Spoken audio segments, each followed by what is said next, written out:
राधे राधे दोस्तों, आज हम आपको सुनाएंगे बहन और भाइयों की बहुत ही अच्छी कहानी। जब भाइयों ने बहन को मारकर खाया उसका मांस, एक बहुत ही अच्छी कहानी। प्लीज हमारे चैनल को लाइक करें, सब्सक्राइब करें और शेयर करें। बहुत पुराने इस समय की बात है। एक गांव में एक परिवार रहता था। उस परिवार में 7 लड़के और एक लड़की थी। उनके माता पिता जल्दी ही गुजर गए थे, तो बच्चों ने भी जल्दी ही अपनी जिम्मेदारियां समझ ली थी। शुरू में सबको गुजारा चलाने में काफी परेशानी हुई थी, लेकिन समय के साथ सब कुछ उन्हें आसान लगने लगा था।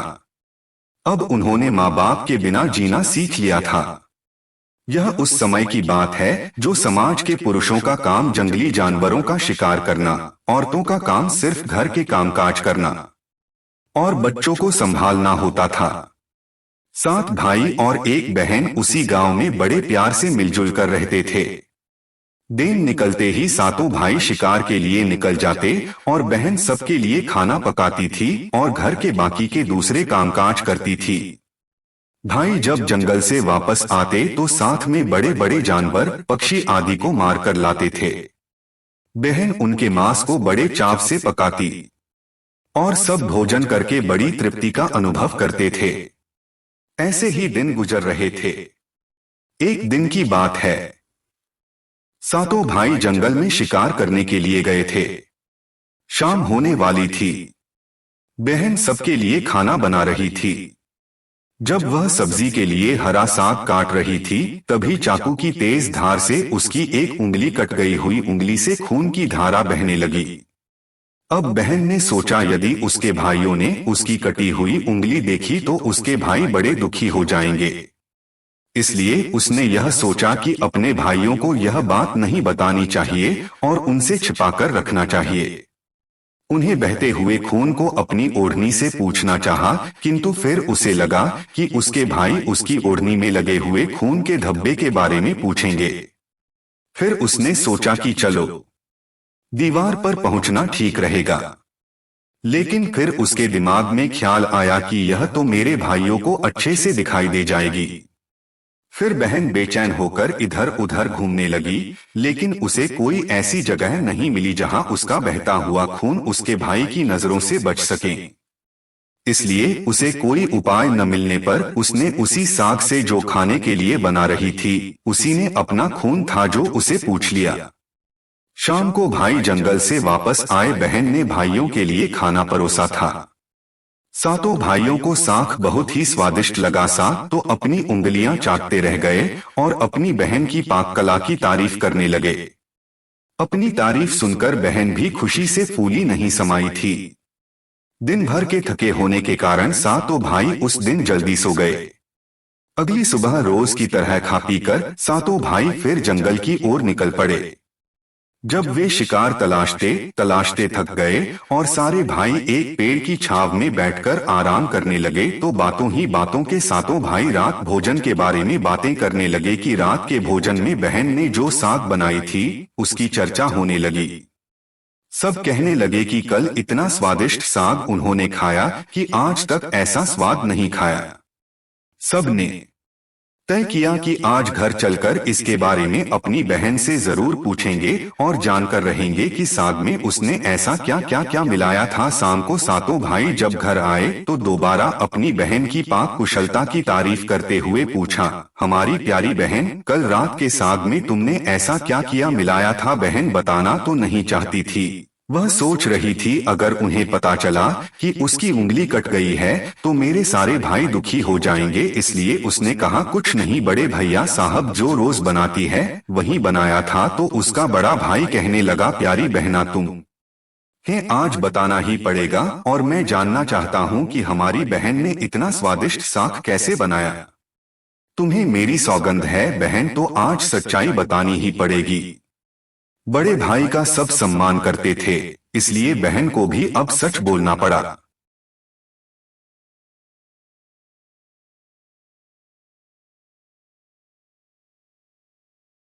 उसने धीरे धीरे सारी बात बताते हुए कहा, भैया बस इतना सा अपना खून मिला दिया था और ज्यादा कुछ नहीं, क्योंकि मेरी उंगली कट गई थी।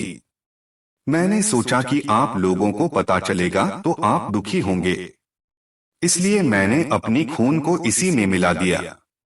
यह सुनकर 6 भाइयों के मन में एक कुटिल ख्याल आने लगा।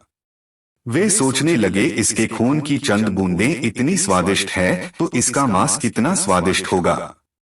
रात के खाने के बाद सातों भाई सोने के लिए चले गए।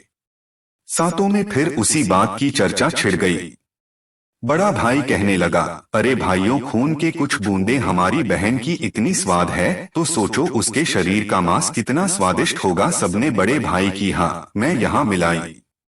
और अगले दिन शिकार के लिए सातों भाई जाते समय जो सातों भाइयों ने योजना बनाई कि बहन को मारकर उनका मांस बनाएंगे और खूब स्वादिष्ट बहन का मांस होगा। सातवें भाई को अपने बड़े भाइयों की योजना बिल्कुल भी अच्छी नहीं लगी। वह अपनी बहन को बचाने के लिए बेचैन हो गया।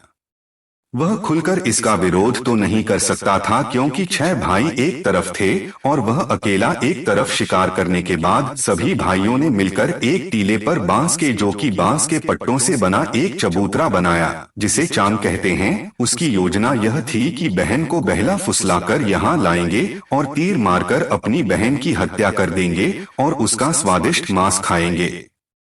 अगले दिन बड़े भाई ने अपनी बहन से कहा, मेरी प्यारी बहन, अब तुम बड़ी हो गई हो और शादी के लायक हो गई हो।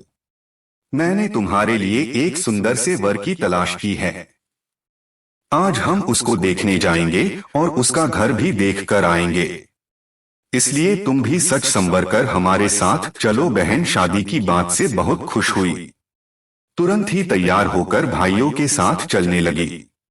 चलते चलते जब बहन थक गई तब वह बड़े भाई से पूछने लगी, भैया मेरा ससुराल अब कितना दूर है?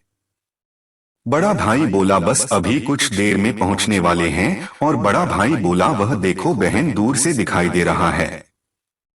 टीले पर बने चांद को दिखाते हुए भाई बोला, वह देखो मेरी प्यारी बहन, तुम्हारा ससुराल जहां तुम राज करोगी। यह सुनकर बहन आनंदित हो उठी और चांद पर पहुंचते ही बड़े भाई ने अपने छोटे भाई को अपनी बहन को चांद पर खड़ी करके उसको रस्सी से जो बांस के खंभे के सहारे बांधने का आदेश दिया। सभी भाइयों मिलजुल कर फुर्ती से बहन को बांधने लगे। असहाय थी अपने सभी भाइयों को हत्यारे के रूप में देखकर बहन का हृदय हाहाकार करने लगा। वो ईश्वर को याद करके कहने लगी, हे ईश्वर, अब तुम ही मेरा सहारा, मेरे साथ हो। मेरे सातों भाई मेरी हत्या करना चाहते हैं। इनमें से एक भी ऐसा नहीं है जिसके दिल में मेरे लिए दया और प्रेम। अपनी बहन की बातों से सातवां भाई द्रवित हो उठा। बहन की पुकार पर वह तड़प कर रह गया। 6 भाइयों का प्रतिवाद करने का साहस वह नहीं जुटा पाया। बहन को निर्ममता से बांधने के बाद बड़े भाई ने सबको बारी बारी से उस पर बाण से प्रहार करने का आदेश दिया।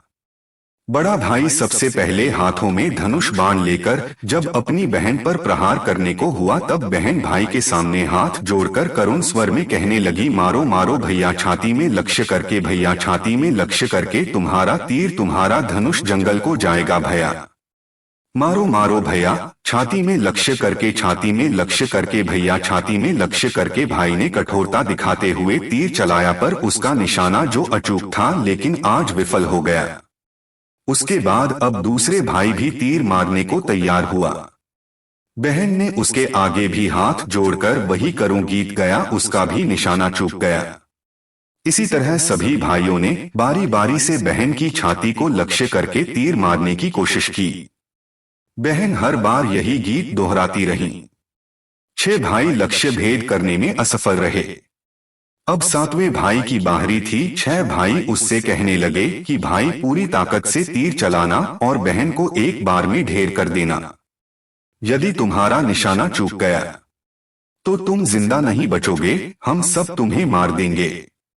बहन ने छोटे भाई की जान खतरे में पड़ते देखी तो उसने अपनी जान न्योछावर करने और अपने छोटे भाई को बचाने का निश्चय किया। वो ईश्वर से प्रार्थना करने लगी, हे ईश्वर, मेरे भाई का तीर मेरी छाती भेदने में सफल हो जाए। वह फिर करुण गीत गाने लगी। मारो मारो भैया, छाती में लक्ष्य करके भैया, छाती में लक्ष्य करके तेरा तीर मेरी छाती भेद जाए। मारो मारो भैया, छाती में लक्ष्य करके भैया, छाती में लक्ष्य करके छोटे भाई ने तीर चलाया। उसका तीर बहन के मर्म पर जा लगा। वह दर्द से तड़प उठी। कुछ देर छटपटाने के बाद उसके प्राण पखेरु उड़ गए और वह निष्प्राण हो गई। अपनी कुटिल योजना सफल होने पर 6 भाई की तो जो बाछें खिल गईं। सातों ने मिलकर अमृत बहन का शरीर चांद से नीचे उतारा। 6 भाइयों ने मिलकर बहन के शरीर की बेटी बोटी काट डाली। बड़े भाई ने 7वें भाई को जंगल से लकड़ी और पानी लाने का आदेश दिया। छोटा भाई पानी और लकड़ियों लाने के साथ साथ कुछ मछली और केकड़े भी ले आया था। वह अंदर ही अंदर बहुत दुखी था।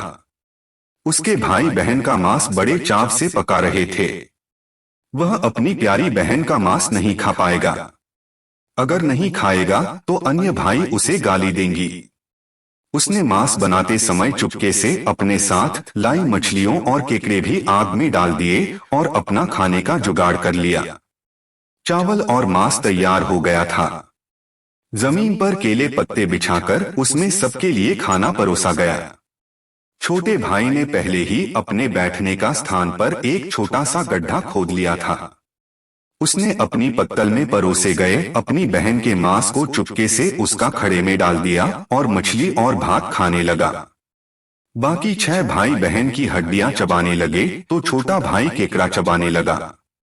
जब सबने बहन के शरीर का स्वादिष्ट मांस खाकर अपना पेट भर लिया तो बड़े ने जो 7वें भाइयों को कहा कि जूठा साफ करने को कहा कि और उसने जो बहन की बची कूची हड्डियों और शरीर के अन्य भाग जैसे सिर, नाखून, पंजे सबको इकट्ठा करके उसी गड्ढे में डाल दिया और ऊपर से मिट्टी से ढक दिया।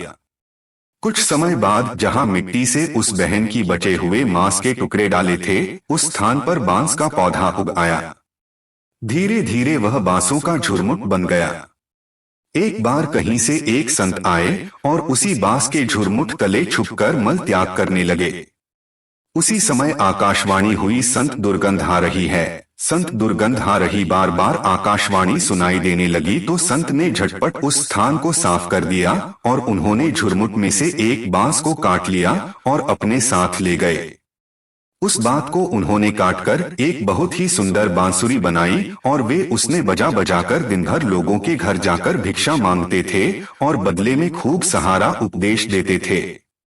एक दिन की बात है, संत भिक्षा के उसी गांव में बड़े भाई के द्वार पर चला गया। तब तक 6 भाइयों का भी विवाह हो चुका था। केवल 7वां भाई अभी कुमारा था। जो ही संत ने बड़े भाई के आंगन में कदम रखा तो यही संत की बांसुरी स्वयं बोल उठी, नहीं बाजो रे बांसुरी यही है, दुश्मन सबसे बड़ा बड़े भाई के घर नहीं बाजो रे बांसुरी।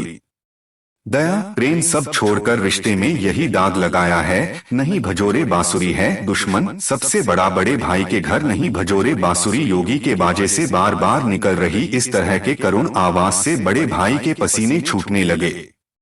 अपने पत्नी से योगी को तुरंत भिक्षा देकर विदा करने को कहा। इसी तरह योगी बाबा बारी बारी से 6 भाइयों के द्वार पर गए और उनके आंगन पर कदम रखते ही बांसुरी ने स्वयं यह गीत बजने लगता। उन्होंने भी अपनी पत्नी को तुरंत ही कुछ भिक्षा देकर संत को विदा करने को कहा। उनके मन से अब यह डर समा गया कि यदि इसी तरह योगी का जो बांसुरी बजती रही तो उनकी यह पोल खुल जाएगी कि वे अपनी बहन के हत्यारे। इसलिए वे संत अब अंतिम समय 7वें भाइयों के द्वार पर पहुंचा जो अभी तक कंवारा था। वह अकेले रहता था। जब योगी बाबा उनके द्वार पर उपस्थित हुए तो बांसुरी बोल उठी, बाजो रे बा जो बांसुरी मेरे सबसे छोटे भाई के घर, मन ही बात मन में छुपाकर योग योग से रखा अंतर, बाजो रे बार सुरो यही है मेरा सबसे प्यारे भाई का। योगी की बांसुरी से प्यारा और दिलचस्प गीत बजते ही सुनकर छोटे भाई ने उन्हें सम्मान के साथ अपने घर में बैठने के लिए आसन दिया, तांबूल पान और जलपान से उनका सत्कार किया और उसके बाद बांसुरी के विषय में चर्चा हुई तो योगी ने बांसुरी के जन्म की कहानी छोटे भाई को पूरी बताई कि कैसे उसने बांस को काटकर जो बांसुरी बनाई, कैसे आकाशवाणी हुई थी। छोटे भाई ने उस बांसुरी को उस योगी से देने की प्रार्थना की। योगी ने उसके छोटे भाई को वह बांसुरी सौंप दी। योगी के चले जाने के बाद अब छोटे भाई ने बांसुरी को अपने बिस्तर की सिराहने की तरफ साफ सुथरे स्थान पर धूप दीप जलाकर सम्मान के साथ रख दिया। कुछ दिनों के बाद छोटे भाई के घर में परिवर्तन दिखाई देने लगे। जब वह काम से घर लौटकर आता तो सारा घर साफ सुथरा पाता। जब रोज रोज दोहराने लगी तो छोटे भाई ने अपनी भाभियों के घर जाकर पूछा कि भाभी, मेरी गैरहाजिरी में आप लोग मेरे घर की साफ सफाई करते हो क्या? सभी भाभियों ने जवाब दिया, हमें अपने घर के कामकाज से तो फुर्सत नहीं है, तुम्हारा घर कैसे साफ करेंगे? छोटे भाई ने निश्चय किया कि आज वह छुप कर देखेगा कि उसका घर कौन साफ करके जाता है। इसलिए छोटा भाई काम पर नहीं गया और वो घर के एक कोने में छुप गया। घर सुनसान होते ही जहां पर बांसुरी स्थापित की थी, वहां से उसकी बहन की शक्ल की एक लड़की निकली और उसने घर का सारा काम किया और फिर उसी बांसुरी में समा गई। छोटे भाई ने यह सब देखा तो उसे अपनी आंखों पर विश्वास नहीं हुआ। फिर छोटे भाई ने ये बात अपनी बड़ी भाभी को बताई। बड़ी भाभी ने अपने छोटे देवर को समझाया कि जैसे ही लड़की बांसुरी से बाहर निकलेंगी, तुम उस बांसुरी को आग के हवाले कर देना, फिर उस पर तुलसी दल छिड़क देना, फिर देखना क्या होता है। छोटे भाई ने बड़ी भाभी के कही मुताबिक सारा काम किया। उसने लड़की के निकलते ही बांसुरी को आग में डाल दिया और लड़की पर पवित्र तुलसी दल का छिड़काव किया। तुलसी दल के स्पर्श से वह मानव रूप में आ गई। भाई ने देखा तो यह तो उसकी प्यारी बहन, उसने अपनी बहन को गले से लगा लिया। उसके बाद दोनों बहन भाई बड़े प्रेम से रहने लगे और बहन ने भाई को और भाई ने बहन को अपना लिया और खुशी से एक दूसरे के साथ रहकर जीवन यापन करने लगे। दोस्तों, इस कहानी से हमें शिक्षा मिलती है, निस्वार्थ प्रेम ही रिश्तों को बनाए रखता है। रिश्तों कलंकित करने वाले कभी नहीं छुप सकते। दोस्तों, अगर आपको हमारी कहानी पसंद आई हो तो प्लीज हमारे चैनल को लाइक करें, सब्सक्राइब करें और शेयर करें। राधे राधे।